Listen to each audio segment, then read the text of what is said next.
ठीक है, okay, it's simple question. तो फाइनली मैंने कंबशन ऑफ हाइड्रोकार्बन के लिए जनरल फॉर्मूला लिख दिया है यहाँ पे। ये सारे हाइड्रोकार्बन के लिए आप यूज कर सकते हो, अल्केन एल्कीन एल्काइन के। अगर आपके पास कोई एरोमेटिक कंपाउंड है, still you can use this, ध्यान रहे। अगर आपके पास बेंजीन पड़ा है, you can use this formula for that also. ठीक है, अच्छा।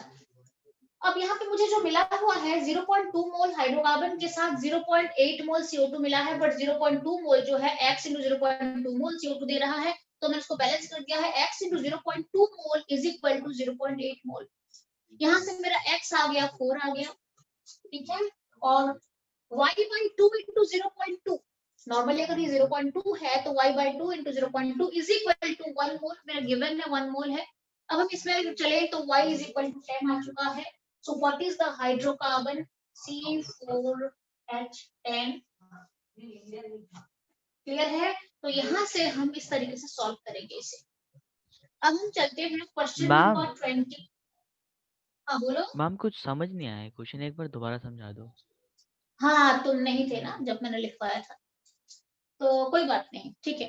तो यहाँ पे सबसे पहले तुम एक बार क्वेश्चन पढ़ो, तुम्हारे पास क्वेश्चन पढ़ा है? यस मैम, है।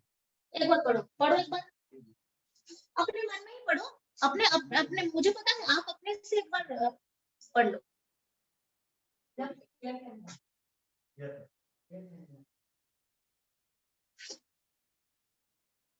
यस मैम, पढ़ लिया। अच्छा, तो यहाँ पे ये बताया गया है कि एक हाइड्रोकार्बन का बर्निंग हो रही है, ऑक्सीजन में जल रहा है, कंबशन चल रहा है, और 0.2 mole of hydrocarbon 0.8 mole of CO2 दे रहा है और 1 मोल ऑफ H2O दे रहा है, isn't it?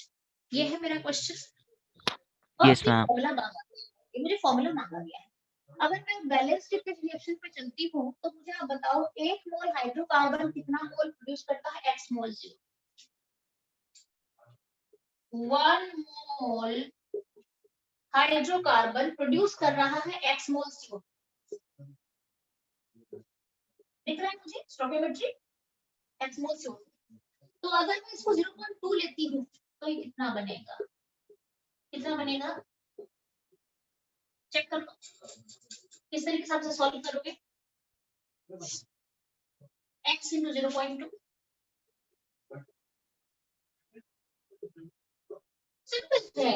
1 मोल के लिए अगर x मोल होता है तो 0.2 मोल के लिए x into 0.2। अच्छा, मुझे ये मिला है 0.8 मिला हुआ है, CO2 0.8 बन रहा है, मैंने स्टोइकियोमेट्री से निकाल दिया है, बट बैलेंस कर दिया है, मुझे मिला हुआ 0.8 मोल CO2।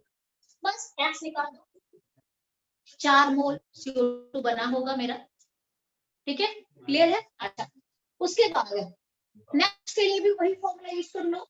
1 मोल जो है वो देता है y बाई 2 मोल H2O, तो 0.2 कितना दे देगा? 0.2 इंटू y बाई 2 दे देगा।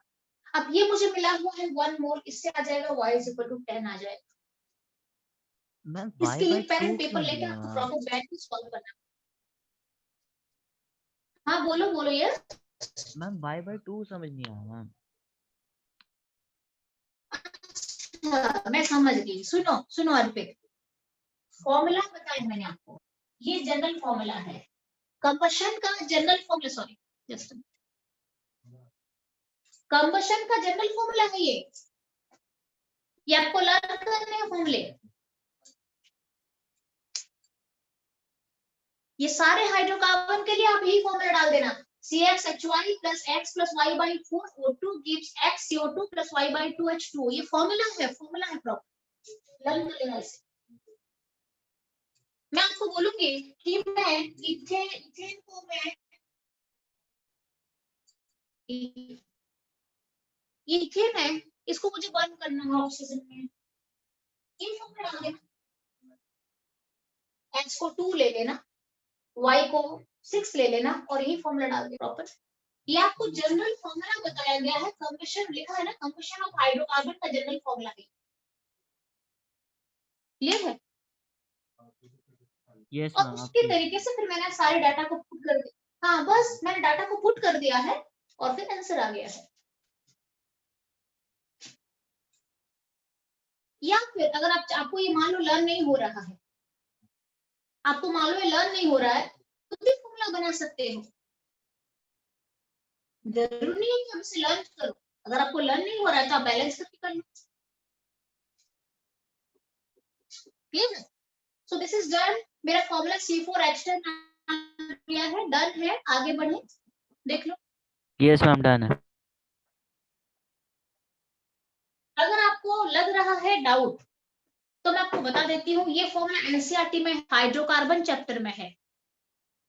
ये फॉर्मूला कहाँ पे मिलेगा आपको? जो ऑर्गेनिक का लास्ट चैप्टर हाइड्रोकार्बन चैप्टर में सबसे एंड वाले पेज में ये फॉर्मूला आपको मिलेगा, organic chemistry 11th।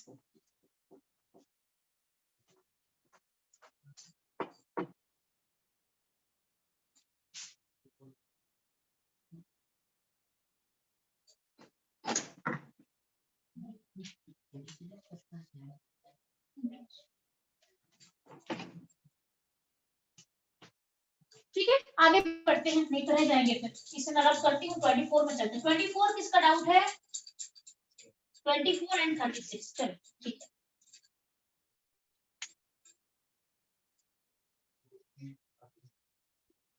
Question number 24। अच्छा, 24 में थोड़ा सा आप कंफ्यूज हो सकते हो नंबर ऑफ मोल्स के साथ, बट यहाँ पे कुछ ज्यादा काम नहीं है। देखो यहाँ पे पूछा गया है 24 में, मैं रीड आउट कर रही हूँ। The average molecular speed is greatest in which of the following gas sample? Average molecular speed किसमें ज्यादा है बोला गया है। सबसे पहले मुझे लेना है तो average molecular speed, v average is equal to root over of 8RT by pi m। Clear है? अच्छा, आपको ऑप्शन क्या मिला है मैं थोड़ा सा आपको बता देती हूँ। 1 मोल N2 at 560,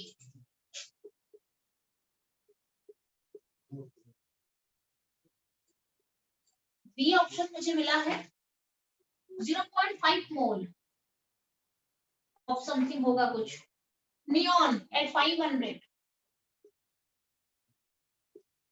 सिमिलरली मुझे मिला है 0.2 मोल CO2 एंड डी मुझे मिला है 2 मोल helium at 140, 2 mole helium at 140 kelvin. ठीक है, अच्छा ये मुझे मिला हुआ है, पूछा गया है ग्रेटेस्ट स्पीड किसमें बनने वाला है। सबसे पहली बात है, ये जो वी एवरेज मैंने यहाँ पे लिखा है, आपको यहाँ पे कौन कौन से टर्म दिख रहे हैं? आर है, टेम्परेचर है, मॉलिक्यूलर मास है, नंबर ऑफ मोल्स तो कहीं पे भी नहीं है ना, नंबर ऑफ मोल्स यहाँ पे है ही नहीं। That means V average is independent of number of moles। मुझे इसको लेना ही नहीं है, बिल्कुल भी कंफ्यूज करने के लिए दिया गया है आपको।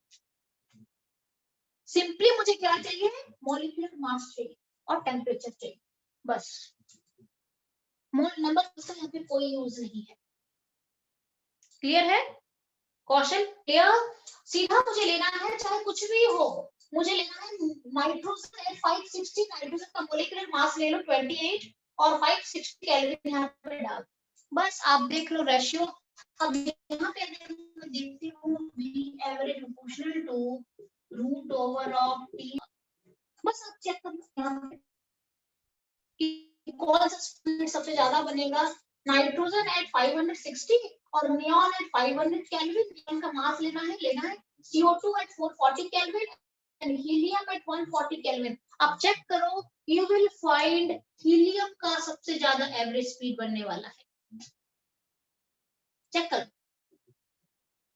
हीलियम के लिए मुझे क्या लेना पड़ेगा? मॉलिक्यूलर मास अगर मैं देखूं तो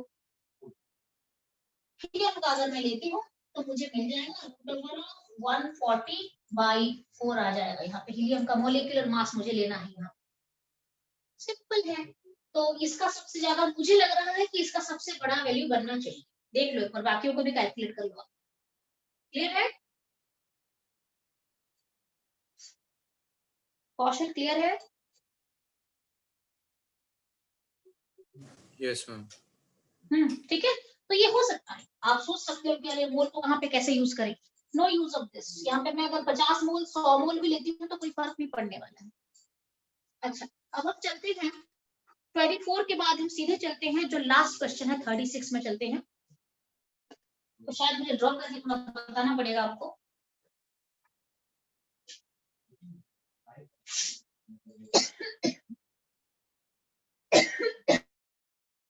इसे मैं रख पूरा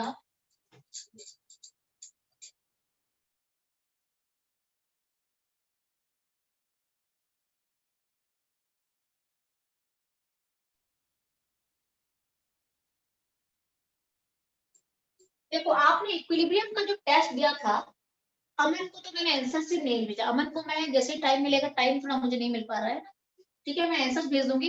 केमिकल इक्विलिब्रियम का मुझे किसी ने नहीं भेजा, जबकि मैं ये भी मानती हूँ कि वो बिल्कुल बेस लेवल का क्वेश्चन था, आपको बहुत इजी लगेगा, दैट इज डिफरेंट, ठीक है। तो मैं अभी क्या करूंगी ना, आपको आगे से यहाँ पे 11 वाले बच्चों को भी मैं डालने वाली हूँ आयनिक इक्विलिब्रियम का सीबीएसई लेवल, मतलब सिंपल मेडिकल लेवल का टेस्ट एक मैम डालूंगी एमसीक्यू वाला। हाँ बोलो बोलो। मैम इक्विलिब्रियम का डाल रहे हो तो पूरे डाल दो, फिजिकल, केमिकल और आयनिक वाला। करना था ना, केमिकल लेवल डाला था एमसीक्यूज, और फिर तुमने दिया नहीं था क्या? दिया था पर मैं बोल रहा था फिर हाँ, इकट्ठा ही दे देते। नहीं नहीं, केमिकल हमने कर लिया है, और आयनिक में बहुत कंसेप्ट है, सारा देंगे तो कहाँ कवर हो पाएगा। आपने एक केमिकल का दिया है, एक आयनिक का दो, और आयनिक को देने के बाद फिर कंबाइन बाद में ले लो। अभी बिकॉज आपने हाइड्रोलिसिस वगैरह बफर वगैरह अभी रिसेंटली पढ़ा है ना, तो अभी आपको फ्रेश है, वो कर सकते हो, दूंगी तो उसी के ऊपर क्वेश्चन आएगा, और क्या आयनिक इक्विलिब्रियम को एक बार रिवाइज कर लो अच्छे से, फिर हमारा एंट्रेंस का तो ऑटोमेटिक स्टार्ट होने वाला है। तो मैं 12 के बच्चों को भी आयनिक का एक पेपर डालने वाली हूँ अभी, ठीक है, थोड़ा रिवाइज करके रखो आप,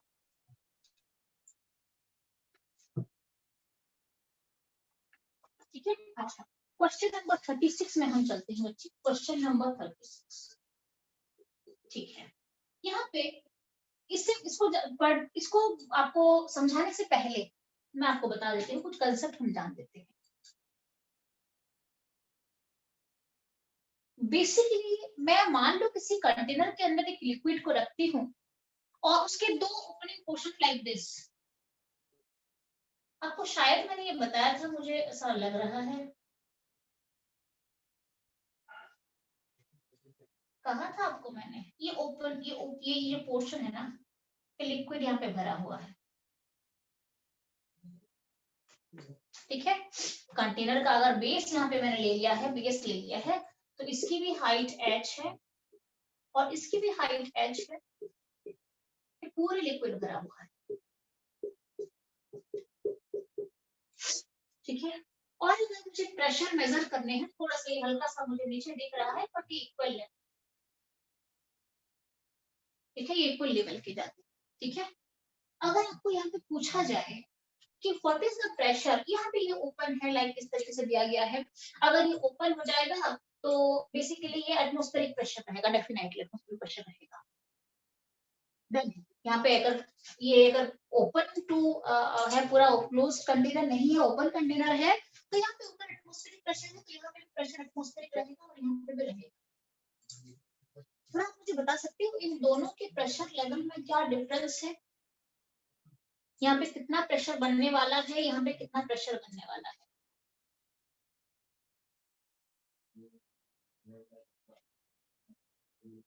कुछ आइडिया दे सकते हो आप सब?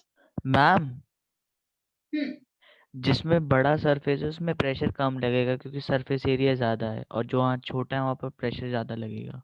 ओके, एनी अदर, और कोई कुछ बताना चाहेगा?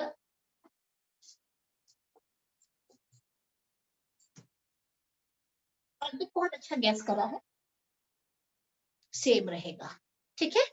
तो मैं आपको बता देती हूँ, सरफेस एरिया के ऊपर यहाँ पे वेपर प्रेशर, इसका जो प्रेशर, वेपर प्रेशर तो नहीं कहूंगी मैं इसको, आपको जो प्रेशर क्रिएट हो रहा है वो सरफेस एरिया के ऊपर डिपेंड नहीं करेगा।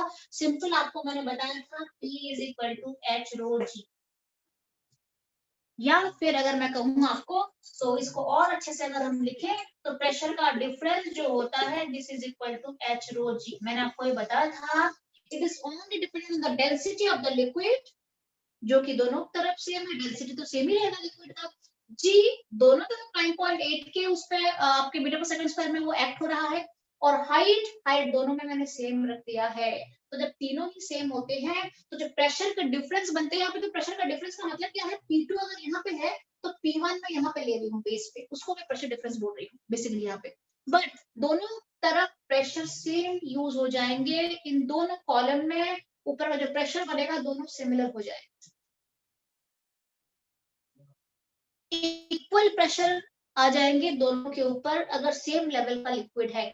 यहाँ पे मेरा सरफेस एरिया के ऊपर कोई डिपेंडेंसी नहीं रखेगा लिक्विड। आपको मैं और एक बात बताती हूँ यहाँ पे।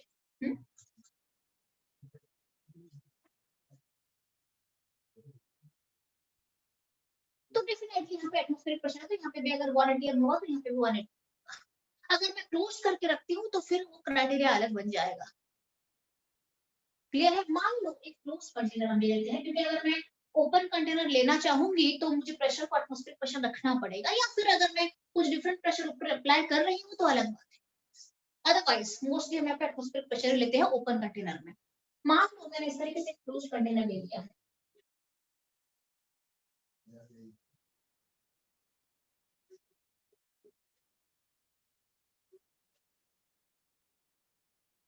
और यहाँ पे इसके अंदर मैंने लिक्विड रखा है। सबसे पहले मैंने यहाँ पे इस तरीके से मेरा एक लिक्विड है और पहले सेम प्रेशर में जा रहा है, बिल्कुल सेम लेवल पे लिक्विड रखा गया है, ये पूरा लिक्विड है। तो डेफिनेटली लेवल के ऊपर प्रेशर डिपेंड करेगा, बिकॉज दोनों सेम लेवल के हैं, प्रेशर दोनों का इक्वल बनेगा। अब क्या करा जाता है, अब यहाँ पे क्या करा जाता है, यहाँ पे और लिक्विड मैंने इसको ओपन करके यहाँ पे और लिक्विड मैंने डाल दिया, ऊपर से मैंने और लिक्विड डाल दिया। तो लिक्विड डालने के बाद क्या मुझे मिला, इसका लेवल बढ़ चुका है और इसका लेवल जो था उससे थोड़ा सा और भी बढ़ गया है। इसका लेवल ये हो गया, इसका लेवल ये हो गया। अब आप मुझे प्रेशर का डिफरेंस कैसे बताओगे, यहाँ पे प्रेशर का और यहाँ पे प्रेशर का डिफरेंस क्या हो जाएगा, किस तरीके से सॉल्व करोगे आप? ध्यान रखे, अगर कोई लिक्विड कॉलम है, it may be water, it may be mercury, it may be anything, आपको मोस्टली मर्क्यूरी का दिया जाएगा क्वेश्चन, बट एनी लिक्विड इसमें आप डाल सकते हो। अगर लेवल सेम है, प्रेशर सेम रहेगा। तो अगर इस लेवल की बात करूं तो यहाँ पे अगर पूरा एक लाइन खींच दूं तो इस पोर्शन पे प्रेशर, यहाँ पे जो प्रेशर बनेगा इस पोर्शन पे वही प्रेशर बनेगा, और यहाँ का प्रेशर अगर इसको मैं P1 मानूंगी तो यहाँ का प्रेशर डिफरेंट हो जाएगा P2। अब इन दोनों प्रेशर का डिफरेंस अगर मुझे मांगा जाएगा तो मैं किस तरीके से निकालती हूँ, P2 minus P1 is equal to H rho G. ये जो हाइट का डिफरेंस है दोनों के बीच में, P2 minus P1 is equal to H rho G, मुझे फॉर्मूला यहाँ पे डालना पड़ेगा सो दैट मैं दोनों के तरफ जो प्रेशर का डिफरेंस है मुझे पता चलेगा। दोनों लेवल में, दोनों लिक्विड कॉलम में, दोनों लेवल में मुझे कौन सा फॉर्म दिखेगा, P2 minus P1 is equal to H rho G, ये हाइट का बनेगा।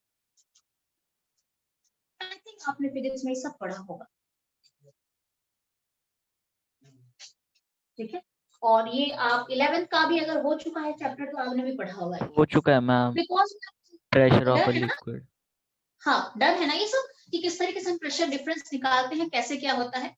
और अगर यहाँ पे मर्क्यूरी है तो सिंपल से प्रेशर का डिफरेंस बनेगा, वो हाइट बन जाएगा। हाइट का मतलब यहाँ पे सेम लिया जाता है, जितना हाइट का डिफरेंस होता है वो प्रेशर का भी डिफरेंस होता है, मर्क्यूरी के लिए पर्टिकुलरली बोल रही हूँ, क्योंकि मर्क्यूरी को हम स्टैंडर्ड मान के चलते हैं यहाँ पे, ठीक है। तो अब हम चलते हैं, तो अब यहाँ पे आपको पता है ऊपर तो एटमॉस्फेरिक प्रेशर है 100% 1 atm होगा यहाँ पे, ठीक है। अब यहाँ का प्रेशर अगर मैं डिसाइड कर लेती हूँ तो मुझे हाइट का पता चलेगा कि कितना डिफरेंस है दोनों कॉलम में। क्लियर है? तो आपको ये मैंने क्वेश्चन बता दिया कि इस तरीके से हम लेते हैं, इसका जो क्वेश्चन है भी सॉल्व कर लेते हैं।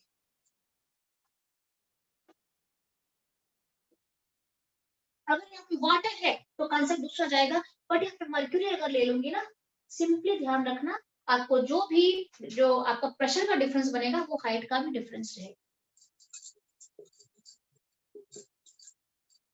अब हम जल्दी इस क्वेश्चन को सॉल्व कर लेते हैं, थोड़ा सा मुझे शायद ड्रॉ करना पड़ेगा इस,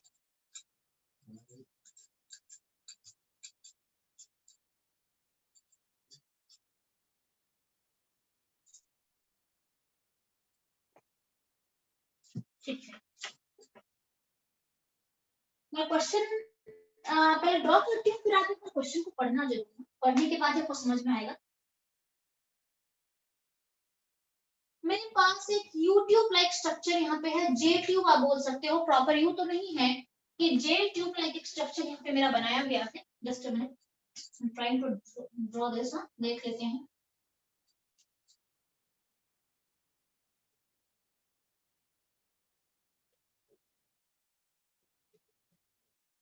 इस तरीके से ओपन रखा गया है, और इस तरीके से मैं आपको और एक भी यहाँ पे इसको मैं यूट्यूब लाइक बना देती हूँ थोड़ा सा, ठीक है। ये दोनों ही सेम यूट्यूब लाइक स्ट्रक्चर है। और अब हम चलते हैं, यहाँ पे ये बताया गया है, मैं थोड़ा सा पहले ड्रॉ कर लेती हूँ, फिर हम चलेंगे, आपको समझ में भी आ जाएगा। यहाँ पे लिया गया है, इसको हम इस तरीके से ले लेते हैं, कोई दिक्कत नहीं,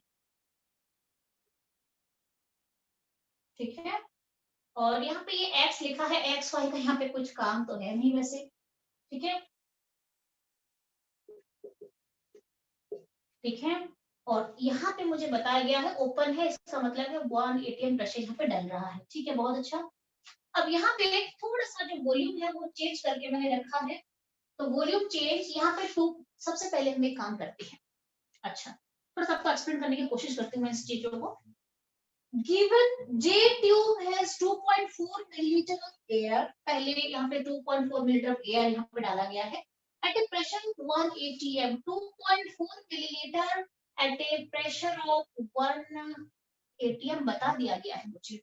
और साथ में ये भी बताया गया है कि यहाँ पे भी 1 atm शो करके रखा है, इसका मतलब क्या है, यहाँ पे भी 1 atm है, यहाँ पे इस पोर्शन पे, क्लियर है। अगर मैं उस तरीके से थोड़ा चलूं, तो यहाँ पे मुझे बता दिया गया है कि यहाँ पे 1 atm है, 2.4 मिलीलीटर एट 1 atm, इसका मतलब क्या है, यहाँ पे प्रेशर 1 atm जा रहा है, ठीक है। और अगर यहाँ पे, अच्छा यहाँ पे 1 atm प्रेशर है, दूसरा क्या पता चल रहा है, ये ओपन कंटेनर है, इस साइड जो है वो ओपन है, इसका मतलब कि यहाँ पे 1 atm लिखा हुआ है, इसका मतलब है इस पोर्शन पे 1 atm है। अगर ये भी 1 atm है और अगर ये भी 1 atm है, तो लेवल सेम होगा ना, this height is equal to this height होगा, बिकॉज प्रेशर सेम है, चाहे कुछ भी हो जाए, अगर मर्क्यूरी डाला गया है इसके अंदर, ठीक है, अगर लिक्विड का लेवल सेम है तो प्रेशर सेम बैठता है, और तो प्रेशर सेम होगा तो लेवल भी सेम होगा, पहला।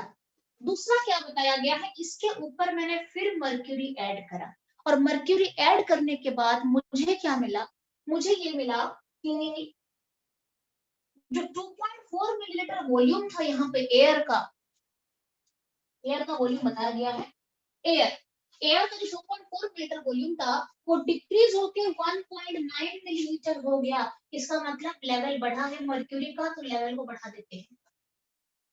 बढ़ने के बाद यहाँ पे मुझे कितना मिला, 1.9 मिलीलीटर मिला, ठीक है, ठीक है। अच्छा, अब यहाँ पे थोड़ा सा लेवल को दूसरी तरफ भी मर्क्यूरी ऐड करने के बाद यहाँ पे 1.9 मिलीलीटर, और यहाँ पे भी लेवल थोड़ा बढ़ गया, मर्क्यूरी मैंने यहाँ पे ऐड कर दिया ऊपर से, तो बढ़ा हुआ है, क्लियर है। अच्छा, अब यहाँ पे मुझे क्या पूछा गया है, difference in the level of mercury in two columns, ये दोनों कॉलम में डिफरेंस ऑफ मर्क्यूरी कितना है, लेवल का, मर्क्यूरी लेवल का क्या डिफरेंस है।